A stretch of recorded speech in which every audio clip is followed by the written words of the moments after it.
अक्टूबर का महीना खगोलीय घटनाओं से भरा हुआ है।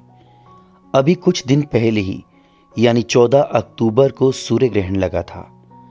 हालांकि यह ग्रहण भारत में दिखाई नहीं दिया था, लेकिन दोस्तों 28 अक्टूबर दिन शनिवार को साल 2023 का आखिरी चंद्र ग्रहण लगने जा रहा है। सूर्य ग्रहण लगने के ठीक 14 दिन बाद यह ग्रहण लगेगा। खास बात यह है कि यह चंद्र ग्रहण भारत में भी दिखाई देगा और भारत के साथ साथ पूरे एशिया में यह चंद्र ग्रहण दिखाई देगा। भारत में इस चंद्र ग्रहण का समय क्या होगा, यह कब समाप्त होगा, इसका सूतक का समय क्या होगा और सूतक काल के दौरान और ग्रहण के दौरान क्या क्या कार्य करने वर्जित होते हैं, खासकर गर्भवती महिलाओं पर इस ग्रहण का क्या असर होगा और गर्भवती महिलाएं इस ग्रहण से किस तरह से खुद की और अपने नवजात की रक्षा कर सकती हैं। आपको इस वीडियो में इस चंद्र ग्रहण के बारे में विस्तार से जानकारी मिलेगी। उससे पहले अगर आपने इस चैनल को सब्सक्राइब नहीं किया है तो चैनल को सब्सक्राइब कर लें। वीडियो में दी गई जानकारी अगर आपको अच्छी लगे तो वीडियो को शेयर भी कर देना, ताकि ये जानकारी हर गर्भवती महिला और जन सामान्य तक पहुंच सके, ताकि वह इस ग्रहण के नकारात्मक असर से बच सके। दोस्तों 28 अक्टूबर को लगने वाला चंद्र ग्रहण बहुत ही ज़्यादा प्रभावशाली बताया जा रहा है। सूर्य ग्रहण लगने के ठीक 14 दिन बाद यह ग्रहण लगने जा रहा है और एक ही महीने में दो ग्रहण लगने के कारण इस दौरान नकारात्मक ऊर्जा का ज़्यादा प्रवेश रहेगा। सबसे पहले हम बात करेंगे चंद्र ग्रहण कब लगता है। अगर हम वैज्ञानिक दृष्टि से देखें तो यह एक खगोलीय घटना है जो आकाश में घटती है। जब पृथ्वी सूर्य और चंद्रमा के बीच में आ जाती है और चंद्रमा पर पड़ने वाला सूर्य का प्रकाश पृथ्वी रोक लेती है, इस वजह से चंद्रमा पर अंधेरा छा जाता है। इसे पूर्ण चंद्र ग्रहण कहा जाता है। कभी कभी पृथ्वी सूर्य के प्रकाश को आंशिक रूप से ढक लेती है, जिस कारण चंद्रमा के कुछ भाग पर अंधेरा छा जाता है। इसे आंशिक चंद्र ग्रहण कहा जाता है।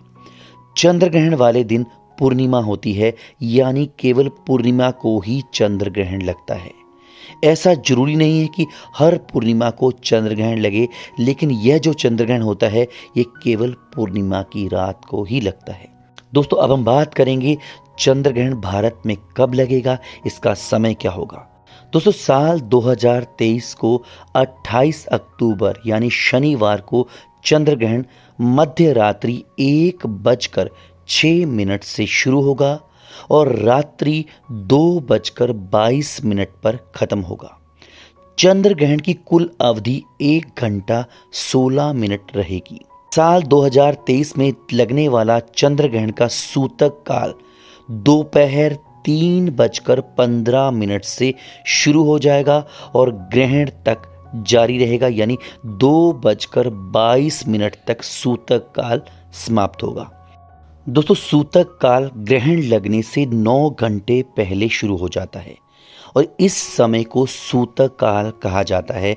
कहने का मतलब है जैसे ग्रहण के दौरान कुछ कार्य करने मना होते हैं, वैसे ही लगभग सूतक काल में भी कुछ ऐसे काम होते हैं, कुछ ऐसे कार्य होते हैं जो नहीं किए जाते, जिससे करने से नुकसान होता है। चंद्र ग्रहण और सूतक काल इन दोनों ही घटनाओं को अशुभ माना जाता है और इसका बेहद ही शक्तिशाली प्रभाव खासकर गर्भवती महिलाओं पर पड़ता है। उनके होने वाले शिशु को नुकसान पहुंच सकता है, ऐसी हमारी धार्मिक मान्यताएं हैं।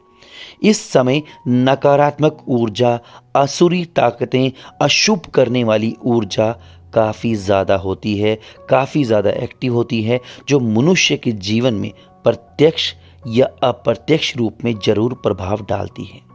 अब हम बात करेंगे चंद्र ग्रहण के दौरान गर्भवती महिलाएं किस तरह से अपना बचाव कर सकती हैं। चंद्र ग्रहण के दौरान गर्भवती महिलाओं को घर से भूल कर भी बाहर नहीं निकलना चाहिए। साथ ही कभी भी चंद्र ग्रहण को नंगी आंखों से नहीं देखना चाहिए। खासकर गर्भवती महिलाओं को तो चंद्र ग्रहण को देखना ही नहीं चाहिए। सूतक काल के दौरान भी गर्भवती महिलाओं को घर से बाहर नहीं निकलना चाहिए। दोस्तों, जैसे मैंने आपको पहले बताया है कि सूतक काल चंद्र ग्रहण लगने से 9 घंटे पहले शुरू हो जाता है, यानी शनिवार को दोपहर 3:15 से सूतक काल शुरू होगा और जब तक ग्रहण खत्म नहीं होगा तब तक सूतक काल भी चलेगा। और इस दौरान गर्भवती महिलाओं को घर से बाहर नहीं निकलना चाहिए, अन्यथा ऐसी मान्यता है कि शिशु विकलांग तक हो सकता है। अगर ज़्यादा ज़रूरी ना हो तो गर्भवती महिलाओं को घर पर ही रहना चाहिए, लेकिन अगर कोई इमरजेंसी स्थिति है या गर्भवती महिला को कोई ज़रूरी काम है या फिर डॉक्टर के पास जाना है तो उस समय कुछ उपाय कर सकती हैं। जैसे वे अपने पेट पर गेरुआ रंग का लेप सर्कल की शेप पर लगाकर घर से बाहर निकल सकती हैं। गेरुआ एक लाल रंग का पाउडर सा होता है जो आपको पंसारी की दुकान में मिल जाएगा। उसको लेप की तरह लगाकर अपने पेट पर आप बाहर निकल सकती हैं, या फिर आप गोबर का लेप लगाकर भी अपने घर से उस दौरान बाहर निकल सकती हैं, या फिर चंदन भी आप अपने पेट पर लगा सकती हैं। लेकिन अगर जरूरी ना हो तो बेवजह घर से बाहर ना निकलें। गर्भवती महिलाओं को एक और उपाय करना है। सूतक काल लगने से पहले आपको खाने पीने की जो वस्तुएं हैं, चाहे वो दूध है, चाहे वो पानी है, चाहे वो भोजन है, उसमें आपने तुलसी का पत्ता डाल देना है। और उस दौरान जब सूतक काल शुरू हो जाएगा, चाहे वो ग्रहण का काल भी हो, तो भी आप उस खाने पीने की जो वस्तुएं हैं उनका प्रयोग कर सकती हैं। अन्यथा आपको ग्रहण के दौरान और सूतक काल के दौरान खाना पीना वर्जित होता है। गर्भवती महिलाओं को एक और उपाय करना है। आपको अभी से एक तुलसी की माला बाजार से खरीद के रख लेनी है, और ये तुलसी की माला चाहे तो आप अभी से या फिर सूतक काल से पहले आप गले में तुलसी की माला पहने, और जब तक ग्रहण समाप्त ना हो तब तक आप उस माला को गले में धारण करके रखें। और ऐसा माना जाता है कि तुलसी की माला के प्रभाव से ग्रहण से निकलने वाली नकारात्मक ऊर्जा, दूषित हवा या फिर असुरीय शक्तियां गर्भस्थ शिशु और गर्भवती महिला को नुकसान नहीं पहुंचा पाती। चंद्र ग्रहण वाले दिन गर्भवती महिलाएं सिलाई कढ़ाई, बालों में कंघी करना, सिर में तेल लगाना, दंत मंजन करना जैसे कार्य ना करें, अन्यथा इससे ग्रहण का प्रकोप हो सकता है। और ये चीज़ें आपने सूतक काल के दौरान भी नहीं करनी। चंद्र ग्रहण वाले दिन गर्भवती महिलाएं चाकू, सुई, कैंची, धारदार चीज़ों को ना तो छुएं और ना ही इसका प्रयोग करें, वरना इससे शिशु और गर्भवती महिला को नुकसान हो सकता है। सूतक काल से पहले यानी ग्रहण लगने से पहले जो समय है, यानी जो 9 घंटे पहले का समय है, उससे पहले गर्भवती महिलाओं को अपने शरीर को शुद्ध करना होता है।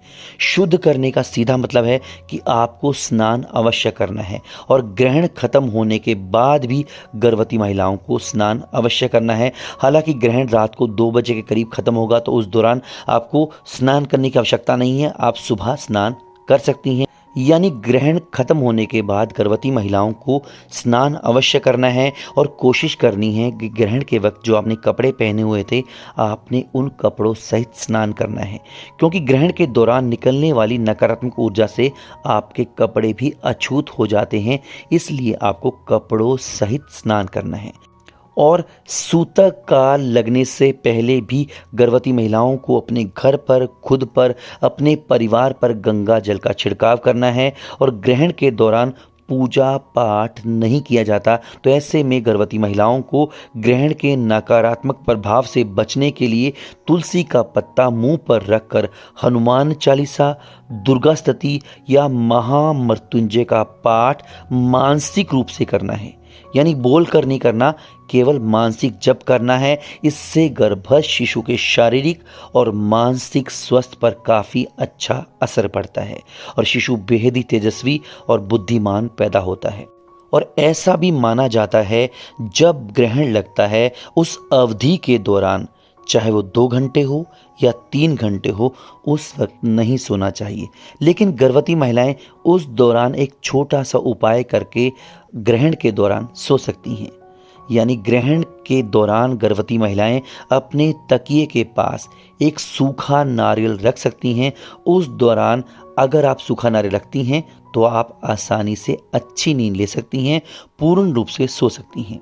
और ग्रहण के दौरान गर्भवती महिलाओं को एक ध्यान और रखना है कि आपको अपनी मुट्ठियां खुली रखनी हैं, अपनी मुट्ठियों को बंद नहीं करना। ऐसा माना जाता है कि ग्रहण के दौरान अगर आप मुट्ठियां बंद करती हैं तो एक तरह से आप नकारात्मक ऊर्जा को कैद कर लेती हैं, जिससे आपके शिशु को नुकसान हो सकता है। और ग्रहण के दौरान गर्भवती महिलाओं को एक विशेष ध्यान ये भी रखना है कि अगर आपका बाथरूम यानी घर से बाहर है तो ऐसे में ग्रहण के दौरान आप नित्यक्रम यानी यूरिन पास करना या टॉयलेट जाना है तो ऐसे में आप पहले से इसकी व्यवस्था कर लें और घर से बाहर निकलना उस समय उचित नहीं होता। और सूतक का लगने से पहले गर्भवती महिलाओं को अपनी लंबाई का धागा या मौली लेकर उसे घर के किसी भी कोने में रख लें, खासकर उस कमरे में जहां पर आप ज़्यादा समय व्यतीत करती हैं।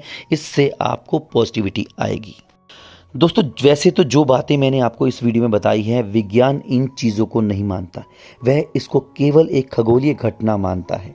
लेकिन हमारी धार्मिक मान्यताएं, हमारी प्राचीन परंपराएं, हमारे धार्मिक विद्वान, हमारे धार्मिक पंडित, हमारे वेद शास्त्र चंद्र ग्रहण को एक धार्मिक घटना मानते हैं और उनका मानना है कि इन चीज़ों से गर्भवती महिलाओं को विशेष रूप से बचना चाहिए।